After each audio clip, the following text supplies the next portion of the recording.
Salut tout le monde et bienvenue dans ce quatrième tutoriel sur AutoCAD dédié cette fois-ci au dessin sur AutoCAD.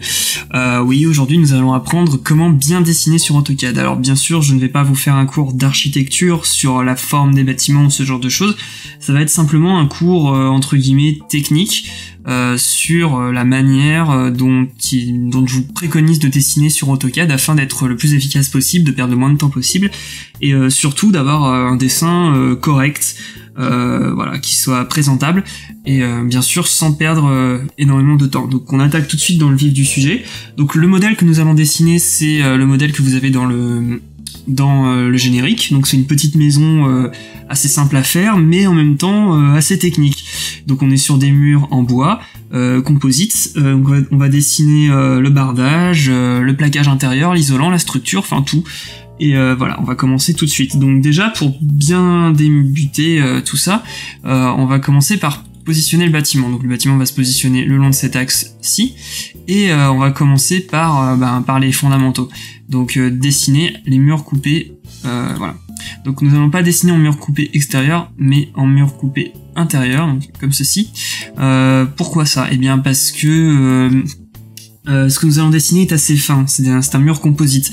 Les calques assez épais sont plutôt dédiés à des murs assez épais, comme par exemple ici nous avons un mur en pierre assez épais, donc on va utiliser des traits beaucoup plus forts pour dessiner. Donc bien sûr je vous montrerai comment dessiner le plan, je vais pas vous montrer la coupe, comment dessiner la coupe, puisque c'est le même principe que pour le plan, c'est une norme de dessin, donc ça va pas être très intéressant et ça va juste alourdir la vidéo en termes de temps et en termes de poids.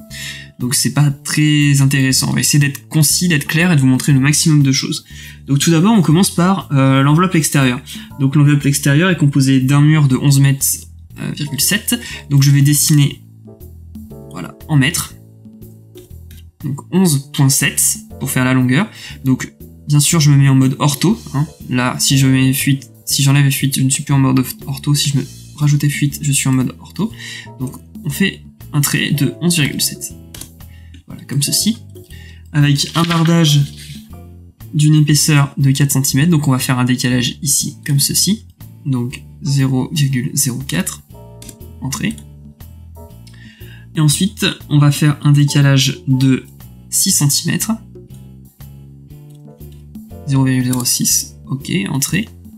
On prend, voilà.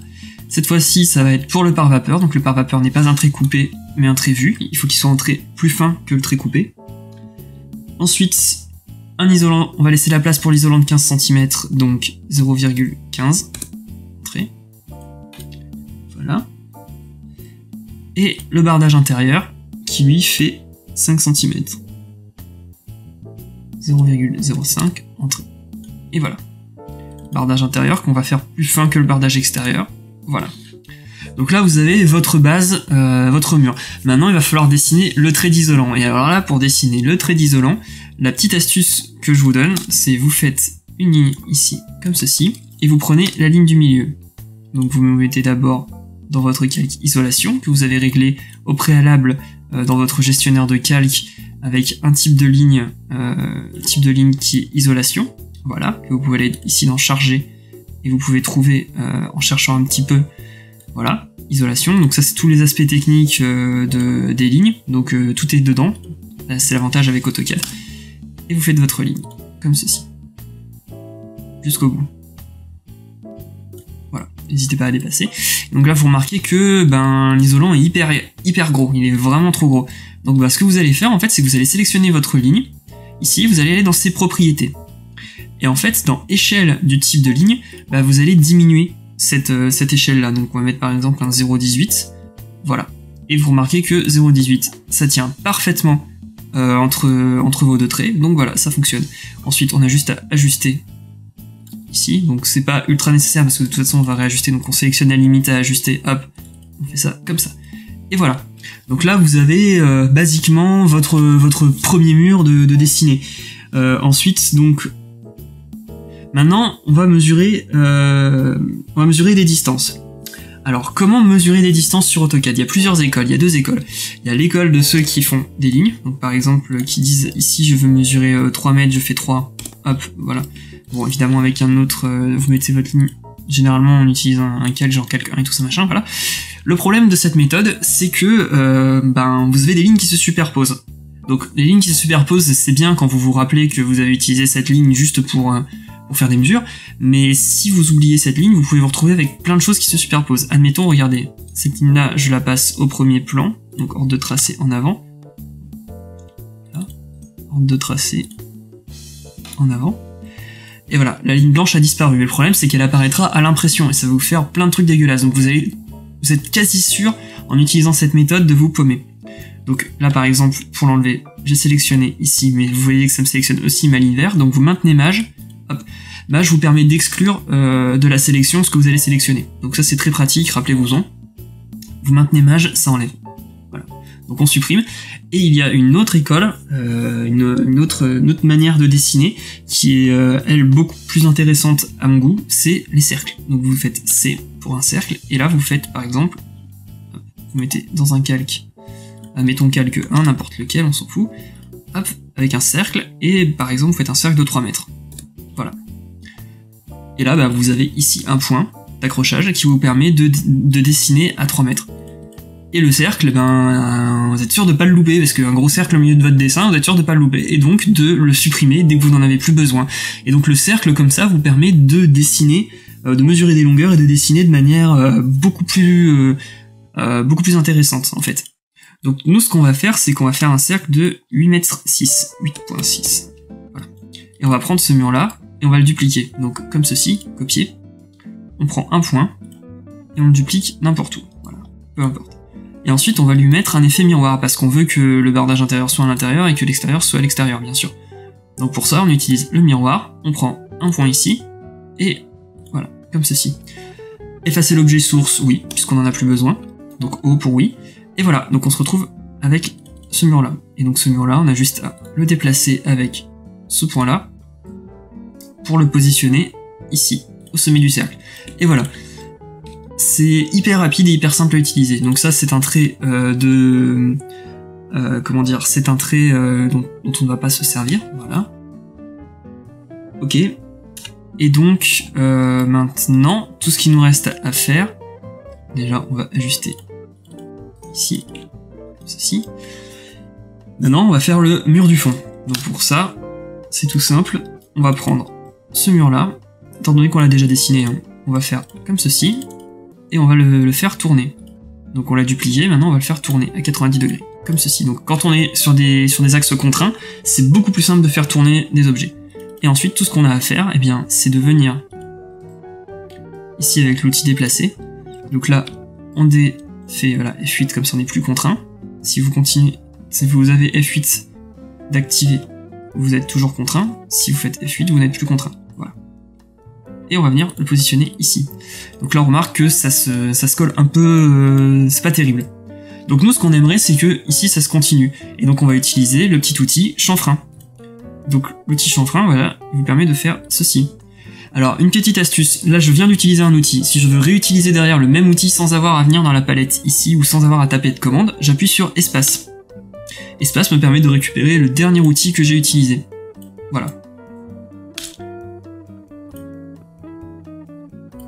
Une autre petite astuce, des fois vous pouvez récupérer des documents dans lesquels le chanfrein possède déjà un attribut, c'est-à-dire que ça va vous chanfreiner en vous faisant un angle coupé et non pas un angle droit. Pour être sûr que votre angle est droit, donc j'utilise le chanfrein, je fais comme ceci et je maintiens Maj. Maj va vous assurer que votre angle entre cette ligne-là et cette ligne-là est bien droit comme il faut. Donc ça, voilà, il n'est pas chanfreiné. Donc ça c'est la petite astuce à savoir avec le chanfrein, ça peut... Parce que voilà, après ça peut vite être chiant parce que des fois il y a des attributs qui sont marqués mais c'est des tout petits attributs donc quand on est comme ça on le voit pas. Mais si on zoome à fond on peut le voir et ça peut vite être moche en fait. Donc voilà.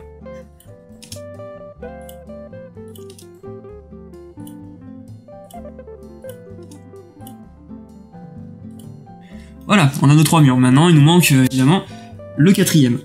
Donc le 4e mur, en fait le 4e mur est un mur vitré. Donc tout simplement. Donc qu'est-ce qui va se passer? On a un mur qui fait 30 cm d'épaisseur. Voilà, 30 cm d'épaisseur. Donc on va faire un cercle de 30 cm ici. Le positionner là. et ici dessiner une ligne.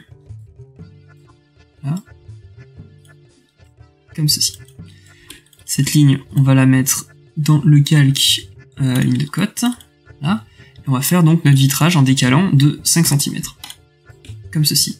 Et maintenant, on a juste à faire, on va dans menuiserie et on va faire nos montants. Les montants de nos fenêtres. Donc 0.05, virgule 0.05 pour faire des carrés de 5 cm de côté. Et voilà. Tout ce qu'on a à faire, c'est ça.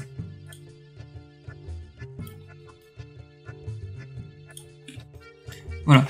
Donc là, on a la première étape. Sachant que maintenant, en fait, il va falloir gérer ici le bout de votre dessin, quoi. Donc, ce qu'on va faire, tout simplement, c'est que ici, on va mettre une structure. Donc, on va dans mur coupé intérieur, rectangle, on va faire une structure de 15 par 15. Donc 0,15 par 0,15. Voilà. Et on va la positionner ici. Maintenant, on a juste à la décaler un petit peu, voilà, pour qu'elle ne bouffe pas sur le bardage. Et voilà, maintenant, on peut prendre ce point-là, par exemple, vous voyez, si je prends ce point-là, je peux déplacer la ligne et venir le positionner ici. Voilà, ça c'est un autre petit truc pour déplacer comme il faut vos lignes. Bon, ça vous évite, quand vous êtes avec des polylignes, de devoir ajuster. Enfin, bref, ça vous évite pas mal d'emmerdes. Et donc, ensuite, on a juste à faire ceci. Voilà. 0,5, on ajuste. Alors, autre petite astuce, si j'utilise ajuster, et que je ne sélectionne aucune limite, mais que je fais clic droit, et bien ça va m'ajuster à la première limite qu'il va trouver. Voilà, là la première limite c'est ça, ça m'a ajusté à ça.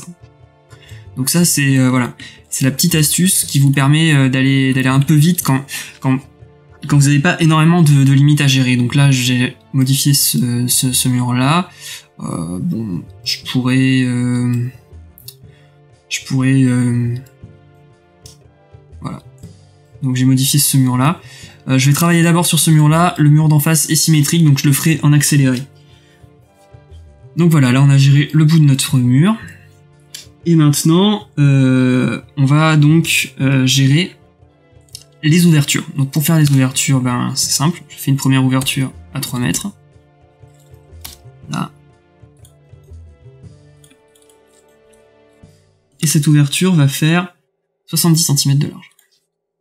0,7. Voilà. Voilà, vous avez compris le principe. Et maintenant, j'ai juste à ajuster comme ceci. Donc je prends ces limites-là. Je fais clic droit. Et hop, voilà. J'ai ajusté. Donc voilà, maintenant, on a juste à modifier le bardage. Donc 0,04. 4 cm du coup. On fait pareil ici. Donc on peut garder l'attribut et sélectionner plusieurs lignes à utiliser pour le décalage. Donc ça c'est vachement pratique. Et donc pareil, j'ajuste comme ceci.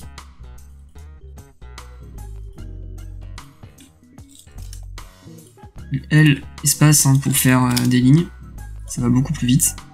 Et voilà, je fais le premier trou. Maintenant ce qu'on va faire, c'est qu'on va dessiner une fenêtre. Donc pour ça, on va dessiner donc deux menuiseries, donc 0,05, 0,05. Hop, on dessine un carré. On a juste à le positionner. Donc moi, j'affectionne particulièrement les poses en tunnel, donc comme ceci, ce qui permet d'avoir une ligne ici qui n'est pas brisée par la menuiserie. Donc la pose en tunnel, c'est la vie. Mangez-en. Donc ensuite, vous avez juste à décaler comme ceci. Voilà.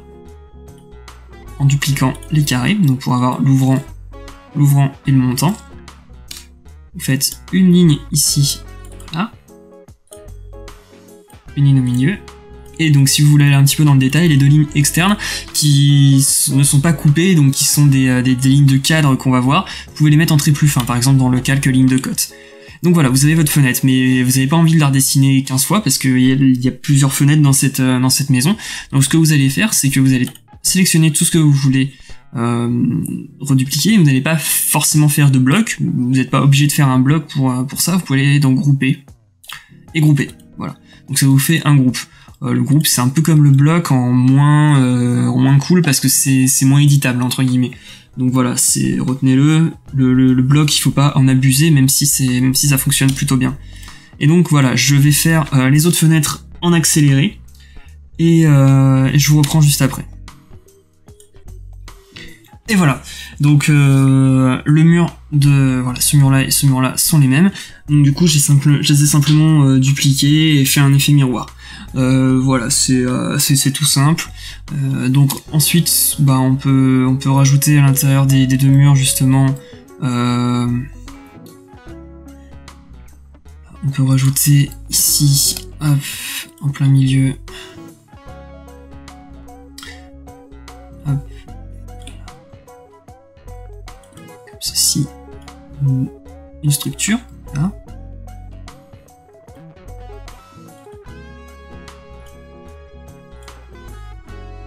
Donc rappelez-vous que l'accrochage aux objets vous permet de gérer un accrochage aux objets voilà, perpendiculairement comme ceci. Donc ça c'est assez pratique. Ensuite vous avez juste à ajuster. Voilà, l'isolant. Trouver l'axe de la ligne de l'isolant, c'est assez complexe. C'est la ligne la plus complexe à gérer entre guillemets, mais après une fois que c'est fait, c'est bon. Et donc ensuite vous avez juste à faire ceci. Voilà, remettre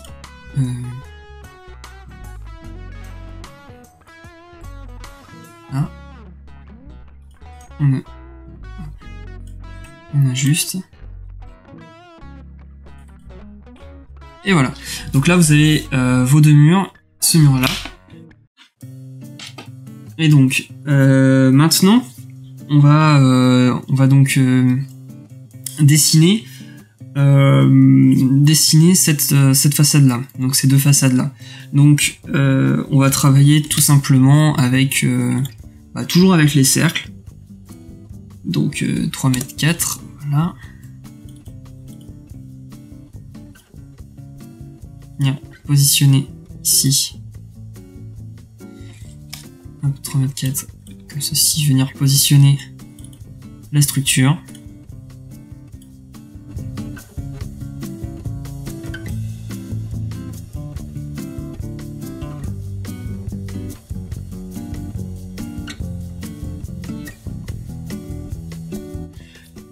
Voilà, donc je vais travailler sur les deux façades, j'ai rien de spécial pour l'instant à vous montrer, et ensuite je vous reprends quand il faut attaquer l'intérieur.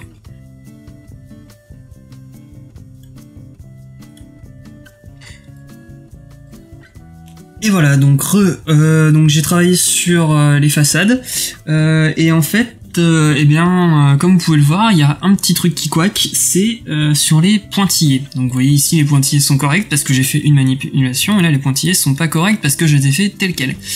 Donc en fait le petit secret c'est de sélectionner sa ligne et d'aller dans propriétés et de changer l'échelle du type de ligne. Donc là en l'occurrence il faut la diminuer, donc on va mettre quelque chose de l'ordre de 0,05 par exemple, voilà. Voilà, donc c'est la petite astuce, c'est de travailler sur les échelles de ligne. Donc voilà, toujours bien bosser dans vos calques, très important, et toujours bien bosser avec vos échelles et types de ligne, ça peut complètement vous sauver la vie. Donc ensuite on va s'attaquer à l'intérieur.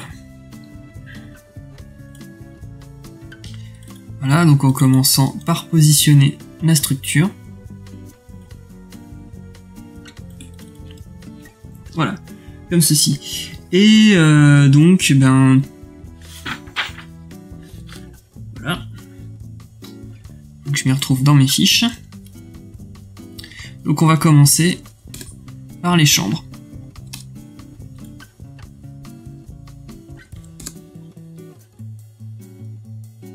Donc voilà, on commence par faire les volumes bruts. Donc une cloison fait en moyenne 7 cm, donc 0,07. Là. Et cette cloison, donc, on va la prolonger.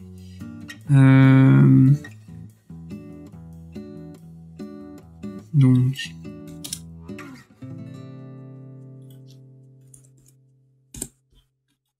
Là. Voilà. Donc cette cloison-là, on va la prolonger jusque là. attention, hein, c'est un cercle.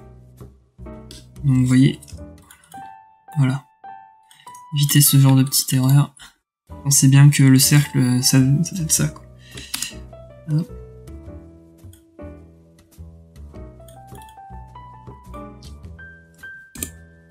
Donc voilà, on travaille sur des cloisons comme ça, en fait, à l'intérieur. Et donc je vais travailler là-dessus, et une fois que j'aurai terminé, et je vous reprends pour parler du mobilier. Allez, à tout de suite. Alors à ce stade, j'ai un petit truc à vous montrer. Là par exemple, j'aimerais dessiner comme ici un placard. Le truc c'est que là je veux pas diviser en deux, parce que ça ferait des portes beaucoup trop grandes. Je veux diviser en trois. Mais il se trouve que AutoCAD me permet juste de repérer le point de milieu. Bah en fait, il y a un truc tout simple à faire, c'est d'aller dans Dessin. Donc tout d'abord, il faut aller dans Format, Format. Vérifiez que votre style de point, voilà, que votre style de point est bien comme ceci. Et ensuite, vous allez dans Dessin, Point, Diviser. Vous sélectionnez la ligne. Donc moi, je sélectionne cette ligne-là. Et vous définissez le nombre de segments que vous voulez. Donc moi, je veux 3 segments, je tape 3. Et voilà, donc ça me définit 2 points. Et en fait, ça m'a divisé en 3 segments. 1, 2 et 3. Et donc là, je vais pouvoir dessiner ma porte tranquillement. Voilà. Donc c'est la petite astuce que je voulais vous donner. Je vous reprends dès que j'ai terminé. Et voilà, donc maintenant nous allons attaquer le mobilier. Donc le mobilier, je vous ai déjà parlé de Dessiner DWG, qui est un site internet sur lequel vous pouvez trouver pas mal de blocs. Et donc moi c'est ce que je vous conseille. Donc vous avez plusieurs possibilités. Soit vous dessinez vous-même vos propres blocs et donc du coup avec le temps vous allez vous faire une bibliothèque AutoCAD assez conséquente. Soit vous les téléchargez. Bon, personnellement je vous conseille quand même de les dessiner, mais il y en a certains qui sont beaucoup trop complexes, comme par exemple des toilettes pour être dessinés, ou des éviers. Bon, quoi qu'il en soit, le gros conseil que je vous donne, c'est de n'utiliser que des blocs qui sont soft. C'est-à-dire, en termes de dessin, vous allez trouver des blocs ultra... donc voilà, CTRL-C, CTRL-V. Donc vous voyez, ce bloc-là est dessiné en centimètres, pardon. Donc vous le rescale comme ceci, échelle 0,1, pardon, 0,01 pour le mettre comme il faut. Et ensuite, vous avez juste à grouper. Voilà, comme ceci. Donc voilà, les mobiliers prédessinés, bien sûr, faites très attention à ne pas utiliser des blocs qui sont trop chargés graphiquement, parce que ça va dénoter par rapport à votre dessin, et ça risque d'être vraiment très moche, et ça, la plupart des gens n'aiment pas du tout. Donc voilà, restez sobre. C'est le petit conseil que je peux vous donner. Donc là, nous allons...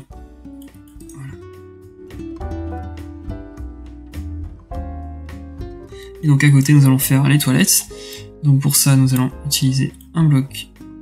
D'abord, nous allons faire le bâti support. Donc 0.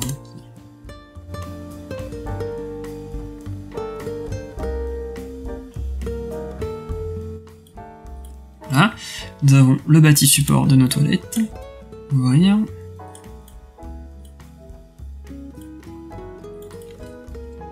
Donc voilà, tous les blocs, enfin une bonne partie des blocs que j'ai récupérés sont en centimètres, donc c'est pas grave, vous avez juste à changer l'échelle et à grouper, voilà. Comme ceci. Donc ensuite, on positionne les toilettes, là, et voilà, les toilettes sont positionnées. Maintenant vous n'avez plus qu'à les mettre dans le calque. Qui va bien, et voilà.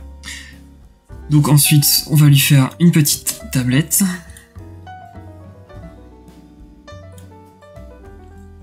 Et donc là je vais vous montrer quelque chose, vous allez voir. Donc ici nous allons faire ceci. Ici nous allons dessiner ceci, donc on va le mettre dans le bon calque. Mobilier. Et donc là on aimerait arrondir un petit peu, arrondir un peu les angles, quoi. Donc c'est très simple, on utilise l'arrondi avec un rayon de 20 cm. Non, j'ai dit l'arrondi avec un rayon de 0,2, voilà, donc 20 cm. Voilà. on refait espace, et voilà. Donc là vous lui donnez un petit arrondi, une petite vague. C'est assez sympatoche. Ensuite on va faire la cuisine ici. Donc pour ça on prend un plan de travail. Donc quand je vous disais d'utiliser des blocs sobres, c'est essentiellement pour le plan de travail, parce que ça va toujours, enfin le plus souvent ça va être des blocs qui vont être ultra détaillés avec les plaques de cuisson, avec ce genre de choses. N'utilisez surtout pas ces blocs, utilisez des blocs tout simples comme celui que j'utilise là, qui eux passent nettement mieux graphiquement. Enfin voilà, disons que ça peut vite être très très moche. Là. On a donc 2 placards de 60. Là. Donc on duplique toujours pour faire ces cloisons. Donc ça c'est l'outil très pratique, hein. C'est un des outils que vous allez le plus utiliser. Voilà. On positionne ça dans le bon calque. Et ensuite on a juste à positionner correctement par rapport à son cercle. Voilà. Et ensuite, ici, on reprend le mobilier. Voilà. Ici, donc, on va avoir un petit placard technique. Donc, ce que vous pouvez faire dans vos placards techniques, c'est ça, en fait. C'est faire une petite croix, comme ceci, pour montrer que c'est du technique. Voilà, tout simplement. C'est un code graphique, mais bon, voilà, ça fonctionne plutôt bien. Disons que tous les professionnels comprendront que c'est du bloc technique. Ensuite, on va positionner les lits. Donc pareil, des blocs. Donc on a 2 blocs ici de lits, donc on va les ouvrir en même temps. Voilà. Le lit simple et le lit double. Donc le lit simple. Pareil sur les lits, vous pourrez trouver des blocs assez moches en fait. Donc faites très attention à ça. Voilà. On le groupe.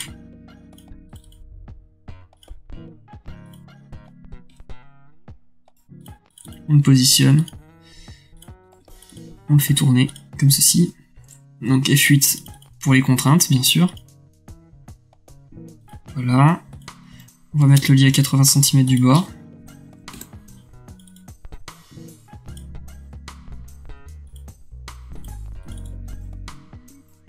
Voilà. Ici le bureau.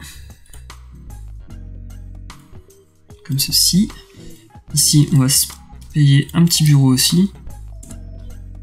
Hein, un bureau un peu plus large, histoire de prendre la... Là. Histoire de prendre la fenêtre. Donc voilà, un grand bureau, bien large. Le lit double.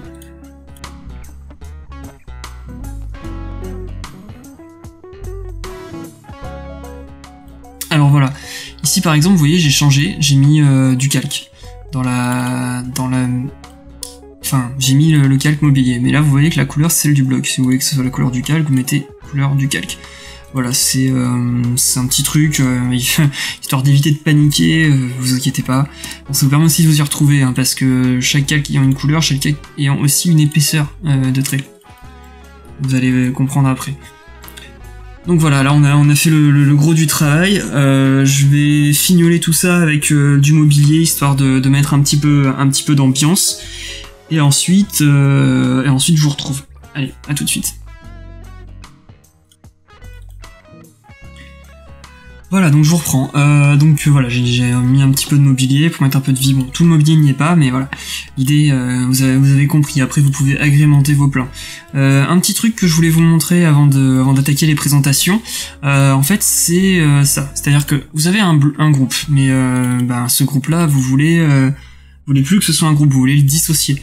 Vous sélectionnez votre groupe, faites simplement un clic droit, grouper, dissocier. Et si jamais ça veut pas, vous avez toujours la technique ultime, vous le sélectionnez, vous allez dans outils, et là vous avez dissocier. Par ce passage-là, vous êtes quasi sûr que tout va être dissocié. Parce que si vous avez des groupes qui s'imbriquent dans des groupes, vous risquez d'avoir un vieil effet de poupée russe, et AutoCAD va pas trop gérer les groupes les uns par rapport aux autres, va pas savoir quoi dissocier par rapport à quoi. Donc pensez bien à ça, et évitez d'imbriquer des groupes dans des groupes. Voilà. Donc là, vous avez votre plan, vous avez terminé votre plan, voilà, vous êtes content, c'est la fête. Et maintenant vous devez le rendre, ce plan-là. Vous devez soit l'imprimer directement depuis AutoCAD, soit l'imprimer en PDF, enfin l'exporter en PDF pour ensuite le retravailler, par exemple pour faire du pochage ou pour faire de la texture ou ce genre de choses. Et bien en fait, vous allez aller ici dans présentation, vous avez des petits onglets, vous avez l'onglet objet ici vous avez l'onglet présentation. Vous allez aller dans une présentation. Voilà. Et en fait, cette présentation, vous allez pouvoir aller dans gestionnaire de mise en page, ici. Et dans présentation 1, donc vous sélectionnez bien votre présentation, vous allez dans modifier. Et donc c'est ici que tout va se jouer. Dans modifier, vous allez pouvoir paramétrer tout ce que vous voulez. Donc là par exemple, vous savez que votre imprimante c'est Adobe PDF. Donc en gros c'est l'imprimante virtuelle qui va vous imprimer en PDF. Mais je vous déconseille d'utiliser Adobe PDF, je vous conseille plutôt d'utiliser, si vous avez exporté en PDF, DWG to PDF. Donc on va utiliser celle-ci. C'est ici notamment que vous allez avoir toutes vos imprimantes aussi si votre ordinateur est relié à une imprimante. Vous pourrez imprimer directement depuis AutoCAD. Mais donc nous on va exporter en PDF, donc on va utiliser DWG to PDF. Voilà. Ici, vous avez le deuxième truc important. Ça, c'est le style de tracé. Donc là, par exemple, j'ai aucun. Donc si je fais un aperçu sur mon impression, voilà, j'ai plein de jolies couleurs. C'est moche. Chouette, voilà, plein de jolies couleurs. Si vous voulez que tout soit en noir et blanc, vous utilisez monochrome.ctb. Donc vous avez plusieurs profils d'impression ici. Vous avez Grayscale, Monochrome CTB, projet 6, c'est un profil que j'ai créé, qu'un ami a créé. Donc en gros, vous pouvez créer vous-même vos propres profils personnalisés. On va voir ça tout de suite. Donc on va aller sur Monochrome CTB et ici en fait, ça vous permet de modifier le style. Et donc là, en fait, à chaque couleur de trait, vous allez associer une couleur ici qui va être celle qui va apparaître à l'écran ou au tracé. Et donc quand vous utilisez Monochrome CTB, vous ne changez rien, à part ici pour les niveaux de gris. Si vous voulez quand même avoir des niveaux de gris et pas n'avoir que du noir, et vous pouvez, par exemple ici, donc moi ce que j'ai déjà fait, dans couleur 250, vous remplacez le noir par couleur 250. Donc vous allez ici sélectionner une couleur, dans couleur de l'index, et vous mettez couleur 250. Voilà. C'est ici couleur index 251, 250. Donc voilà, ça c'est hyper important à savoir. Ça va vous permettre d'avoir une bonne correspondance des couleurs. Voilà, vous enregistrez, vous fermez. Et ici maintenant vous allez choisir le format de papier. Donc le format de papier c'est très important pour l'exportation. Si vous exportez pour l'impression, donc directement pour imprimer sur votre imprimante, vous allez utiliser des ISO, ici voilà, les ISO A1, A2, A3, A4, donc qui vont être des présentations dans lesquelles les marges sont déjà prévues.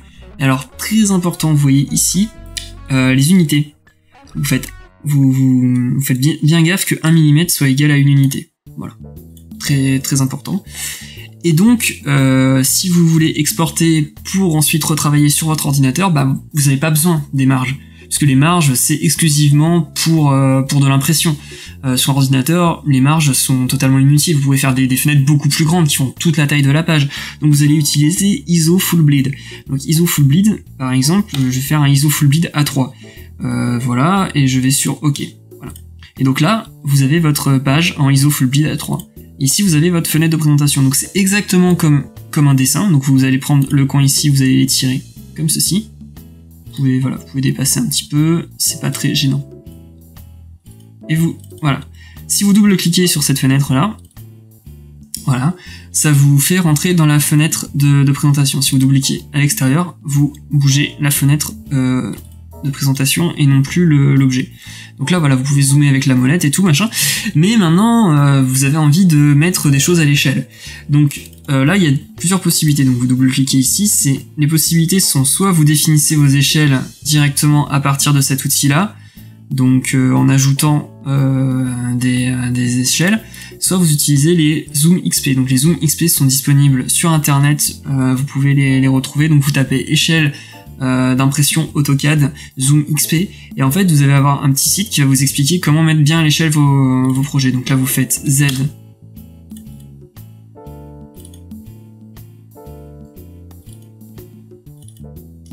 donc vous faites Z espace E espace, et donc là on est en mètres, donc on a envie de le mettre au centième, 10 XP, entrée. Et Et voilà, votre dessin là, ici, il est au centième. Vous pouvez faire slider en faisant un clic molette. Voilà, votre dessin est au centième. Bon, on remarque que par rapport à un 3, c'est très petit, donc on va le mettre au 50e. Z, entrée, E, entrée, 20, XP. Et voilà, là votre projet est au 50e. Donc voilà, ça c'est pour les présentations. Sachant que y a un petit truc très intéressant qui existe, c'est que vous pouvez dupliquer vos présentations. Donc ça peut être très pratique, par exemple si vous voulez faire un cartouche. Donc admettons sur cette planche-là, je fais un cartouche. Donc voilà, j'ai double-cliqué à l'extérieur et je peux bosser sur cette planche-là. Ben, par exemple, je vais avoir envie d'écrire un truc. Donc je vais faire un cadre de texte à l'extérieur. Ici, voilà, je vais taper Asparagus. Ici donc edit texte multi pour éditer votre texte. Ici je vais changer sa taille. Je vais mettre une taille de 10, voilà, parce qu'il a l'air un peu petit. Voilà. Et ensuite je vais le positionner ici. Donc évidemment ce texte-là n'apparaît pas dans l'espace objet, comme vous pouvez le voir, mais il apparaît que dans l'espace présentation. Et si jamais je veux qu'il soit exactement à la même position, ça peut être valable aussi pour plein d'autres éléments. Vous pouvez vraiment avoir des cartouches et tout. Donc ben, tout ce que je vais avoir à faire, c'est d'aller dans déplacer ou copier. Je prends la présentation, créer une copie, je clique ici, présentation 1, et je fais OK. Et donc là, vous avez créé une copie. Donc ça, c'est très pratique. Voilà, si je clique droit ici, je peux supprimer, OK. Si je clique droit ici, je peux faire une nouvelle présentation. Donc là, la nouvelle présentation va avoir des paramètres par défaut. Voilà. Donc c'est par exemple là que je vais pouvoir faire la présentation pour ma coupe. Et donc là, voilà, maintenant, je peux aller dans imprimer. Donc imprimer, nom de la mise en page, aucune, on s'en fout.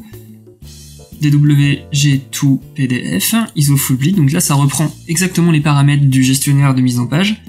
Et toujours faites un petit aperçu pour vous rendre compte de ce que c'est. Et là, bim, vous vous rendez compte que l'isolant sort pas. Du moins, ça sort une ligne. Pourquoi ? Eh bien parce qu'en fait, il n'y a pas de correspondance en termes d'échelle sur l'espace de présentation par rapport à l'espace objet. Et ça, c'est un problème qui est très fréquent, qui est bien connu des gens qui utilisent AutoCAD, et en fait, il suffit d'utiliser une petite commande, très simple. Donc vous double-cliquez ici sur votre fenêtre, et ça vous devrez le faire à chaque nouvelle présentation, hein, parce qu'à chaque nouvelle présentation, le rapport d'échelle va être remis à 0. Donc vous double-cliquez sur cette fenêtre, et tout ce que vous avez à faire, c'est de taper PSLT Scale, voilà, PSLT Scale. Ici la valeur est de 1, vous tapez 0 et vous allez sur Entrée. Voilà, PSLT Scale 0. Et maintenant vous refaites une petite test d'impression. Voilà, et là vous vous rendez compte que tous vos traits sortent à la bonne échelle. Donc voilà, c'était la petite astuce chiante, parce que on peut se le dire, c'est chiant, on a tous galéré par rapport à ça. Et voilà, votre isolant sort correctement et à la bonne échelle. Voilà, donc ensuite vous avez juste à faire imprimer. OK, donc là vous sélectionnez l'endroit où ça va être imprimé. Donc moi je vais l'imprimer, voilà, 4. Média, vous lui sélectionnez un nom et vous enregistrez en PDF. Une fois que c'est fait, voilà, vous avez votre PDF. Donc un petit truc déjà sur le PDF avant de nous quitter. Une fois que vous avez imprimé en PDF, vous vous rendez compte, si vous avez une version étudiante, que vous avez ce petit bordereau là réalisé avec un produit Autodesk à but éducatif. Donc ce PDF que vous avez sorti est un PDF vectoriel, et donc je vous montrerai sur Illustrator comment enlever cette bannière là en fait. C'est du vectoriel, donc en gros ça va être géré comme n'importe quel objet, vous pourrez l'enlever hyper facilement et ensuite retravailler vos plans afin de les positionner sur une présentation sur InDesign. Donc voilà, j'espère que ce tutoriel vous aura plu, qui vous aura bien aidé, qui n'aura pas été trop long pour vous et trop indigeste. Donc ce que je vous conseille là maintenant, c'est de vous mettre au dessin, de faire des reproductions de dessins, de ne pas hésiter à mettre du détail dans vos plans. Le détail c'est pas voilà, le détail n'est pas grave, n'est pas puni par la loi. N'hésitez pas à, si vous avez aimé cette vidéo, à la partager, à mettre un pouce bleu, à laisser un commentaire. Vous pouvez également me rejoindre sur Facebook, sur ma page, et également me laisser un mail à mon adresse mail. J'y répondrai systématiquement. Et surtout, n'hésitez pas à vous abonner à la chaîne pour ne rien louper des suites des tutoriels. Sur ce, je vous dis à très bientôt pour un prochain tutoriel. Allez, salut!